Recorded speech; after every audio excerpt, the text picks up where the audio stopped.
Our guest today brings us her experience, love for vision for how God can use women to serve each other, all wrapped up in a theme around Israel. For starters, she's an author of a series of novels set in the first century of Jerusalem, with 3 books out and a 4th one to come. The first book starts when a new teacher is attracting attention, and some are saying he's the Messiah. In books 2 and 3, the first century church deals with persecution challenges. The conflicts among Jews and Gentiles viewed through the eye of those experiencing it would be interesting enough with just that much going on. But there's a personal subtext and triumph woven into Linda Ferguson's stories that we'll get to later as well. However, it is a special place Israel has in her heart and ministry that we want to focus on today. Ferguson has been called to lead a trip to Israel for women only, called the Women of Destiny Tour. She believes God is calling a group of women from across our nation to encounter Him there as they serve other women. Intrigued? Let's meet Linda Ferguson and learn what God has taught her and led her to write. Hello. Thank you for being here, Linda. It's good to be here. Thank you for having me. Linda, welcome. And congratulations on completing your 3 books, The Lion and The Butterfly. Let's start by telling us a bit about the series in general. Could you give us an overview, starting with book 1, A Royal Dance, then going on to the royal family, and this one, The Royal Father? Yes, the Lion and Butterfly series is really my spiritual journey out of darkness, and each book focuses on a different area of darkness that I had to come out of into the kingdom love of God's Father's love. So the first one is A Royal Dance. It focuses on the healing of sexual abuse as a child in the first book. And everything within that book basically happened to me, both good and bad, but I placed it in first century Jerusalem. And so you were in Jerusalem? I went there 10 years ago, and we're going back again I'm taking women. Did you grow up there? No, I did not. It's interesting, a long story. I won't get into it, take too long.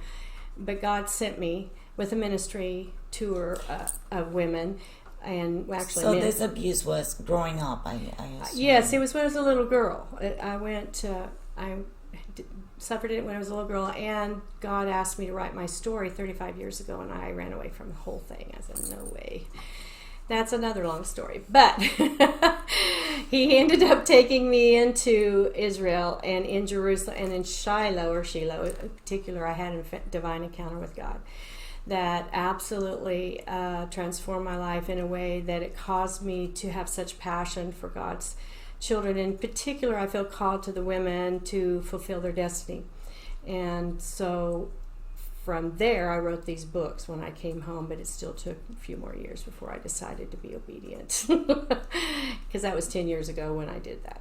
So you truly believe that women play a special role Absolutely. in the world. Mm-hmm. And this, you do highlight this in the book. Yes. Through the triumphs Yes. and challenges that women face, Mm-hmm. and the experiences that you saw in Jerusalem. The second book deals with my barrenness and the Jew-Gentile thing, and the third one, this Royal Father, deals more with the orphan mentality and orphan spirit, where you think you got to do everything yourself and you don't trust God.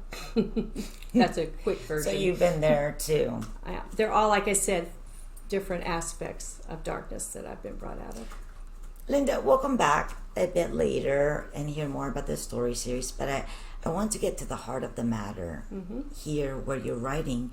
Although you're writing novels, you're also writing about serious topics in the series. You overcame those horrible experiences we talked about, and some heartbreaking ones, all the way into your adulthood. How did this affect your adulthood, would you suppose? Well, there's a lot of things, but the abuse as a child, and then my parents were divorced. What I took away from that as a child was for whatever reason, was that I could do nothing. Nothing I did was perfect enough or good enough. So therefore, I didn't want to do anything or try anything because it was never going to be good enough. Which affected my whole idea of writing. I did not want to write. That's why it took God 35 years to get me to be obedient, because He saw me as a writer, and I did not see myself as a writer. And every time I would give it a try, I'd say, I can't do this. And nothing was ever good enough that I ever did, no matter what it was. So I dealt with a lot of different fear of man, a lot of things as a result of the abuse, because it was my fault in my eyes at the time. I thought it was as a little girl. And this is described in your book. Yes. Yes. And which, you're not alone. There's a lot of us that feel that way. I know that I personally went through those feelings, and it took me a long time. I didn't write my book until I was 43. I was supposed to write it at 15. So yes, there is some ill effects that going through difficult life and abuse that happen, but there's also some great things that come out of it. And I think that transcends within your series. Yes. The first book, A Royal Dance, focuses mostly on that. Well, it is primarily all about how Jerusha, the main character, comes out of that. It has somewhat of a love story in it because she's pursued by a man who kind of represents Christ. And he has such a wonderful way of pursuing her, and she's like resisting because she trusts no man, let alone an invisible king that they kept telling her about. So it's all about her resolve, and eventually, and it's called A Royal Dance because that's what the Lord used for me. Intimacy with Him in my bedroom, and I would dance with Him, and so His love was so pure, so beautiful, and so He would help me in those times to love myself as I learned to love Him in my intimate times. So it's called A Royal Dance, and little Jerusha, she eventually sees too that He loves her too, even though he resists so much for so long, and then by the end she finds healing and comes to the end of that. And that's in the first book. It really sounds like a beautiful story because for me that's the only thing that actually helped me. And I went through a lot of things, but God was my only cure. Yes. And that's just only the first book. First book. So tell me about the second book then. The second book is called A Royal Family. Continues Jerusha's story a few years down the road. Of course, this is all happening in first century Jerusalem in the biblical days, and when Jesus was walking the earth. So it has some history. It's a biblical, historical things. Nice. And it starts with her birth on the first book before Jesus is even known, like in 20 AD. He hasn't even entered into his ministry yet. And her father is friends with him. They're both carpenters. But then in the second book, we jump a few years, and she's married by that time, and she wants to have sons for her husband, of course, like they always did back then, and is unable to get pregnant. And that was a curse to the Jewish women back there, they felt. The curse. Yes. So she had to deal again with this whole emotional feeling of challenge. And even for myself, and I went through the same thing. I was barren, and I adopted 3 sons. And I can remember saying to a friend of mine one day, I just feel like a freak. Why is it that I'm the only one that, and and it kind of tied even with the abuse. I wasn't totally healed with that. So again, I couldn't do anything right, even get pregnant and have a baby. So that kind of deals with her healing and how the Lord begins to help her to find her security in who he says she is, not in whether she's a mother. And but she does eventually have 3 sons, but they're one is a Jew son, 2 Gentiles. So she takes them in as babies, her and her husband. So I don't want to tell the story. And you cover subjects that are very important today because they say that the population is not as, people are not having as many babies as they should. And I've noticed that there's a trend that women are not as fertile as they used to be. Well, a lot of them wait longer to try to have children too. It makes it more difficult. Not just that, but people don't realize what a miracle they are a miracle. Out of 9 pregnancies, I had 3 live children. So it's happening more, and not just me. I hear it among other people that there's a lot more in vitro going on, and people, and I don't understand whether it's the diet or what's going on. I don't either. But a lot of women are suffering that, and even if they haven't been through suffering in the past, they could feel inadequate. Yeah. Oh, yes. And I feel, did. Not everyone, but I think many do. It's good that you go into that realm so that people know that they're not alone. Yeah. And we do come out okay. Yeah. And there is hope. Yeah. I was 16 years before we adopted our first son, Samuel. And then we have 2 more that we adopted that are biracial. Samuel's white and the other 2 are biracial. So nice. Yeah. My children are biracial. Are they? Half Cuban, half Bulgarian. Oh, well, very nice. Well, I think basically we're all biracial if you really get right down to it. And I thought that was a cute combination. Yeah, it is a cute combination. I like it. So, okay, so let me see. You've shared that God healed you and brought you to new understanding through your ministry. Mm-hmm. And tell me, what are you doing to help other women? You've started a new project back in Israel. Is that Yes, I'm correct? taking women. This is a divine call from Father God. It surprised me when I finished the 3rd book. He made this. It was through an interview with somebody, and then they said, "You're going back to Israel." I'm like, what? And within 2 weeks, I had this plan, and I knew it was to be only women. It's a Women of Destiny tour, and I knew that He wants to bring some healing by their choosing to obey His call to.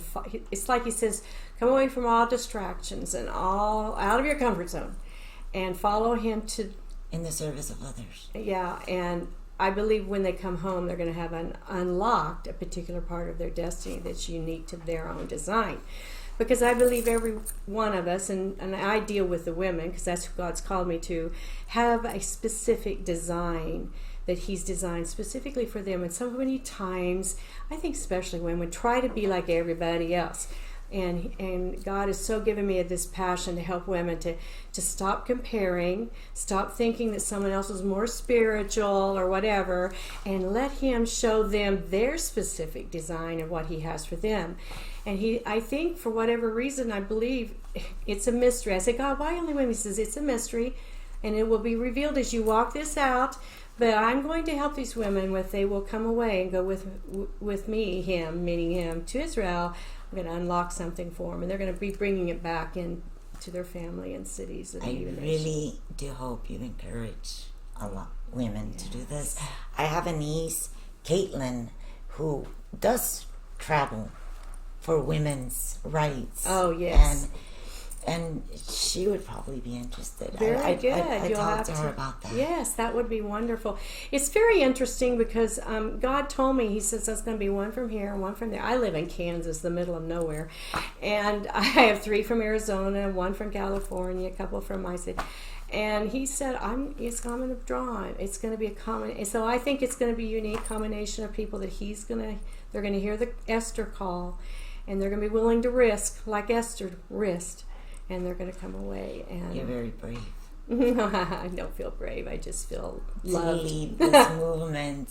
And wow. Yeah. So God bless you. What was interesting, I don't know if we have time, but what was interesting Sure. when I first mentioned it in California when I was at a NRB conference, I just mentioned it to the lady. Father God's calling his daughter's away, and she just started weeping and crying, and I'm thinking.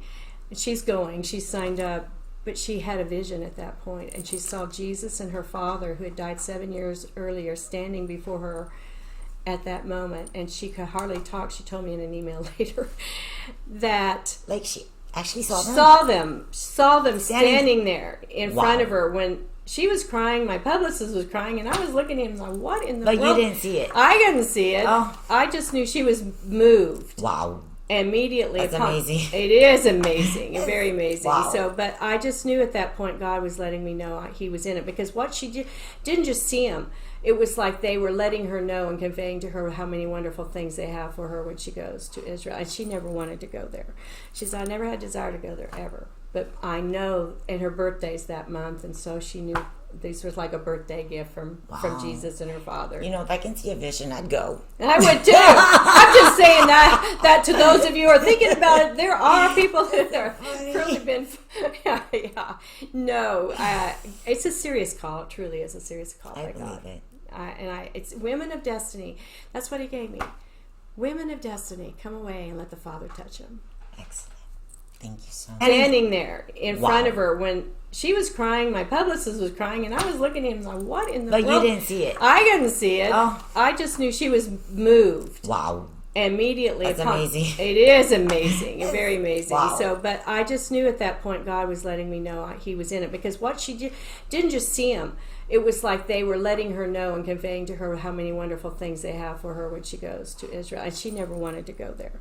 She said, I never had desire to go there ever. But I know, and her birthday's that month, and so she knew this was like a birthday gift from Jesus and her father. You know, if I can see a vision, I'd go. I would too. I'm just saying that to those of you who are thinking about it, there are people that are really been, yeah. No, it's a serious call. It truly is a serious call by God. It. It's women of destiny. That's what he gave me. Women of destiny, come away and let the Father touch them. Excellent. Thank you so much.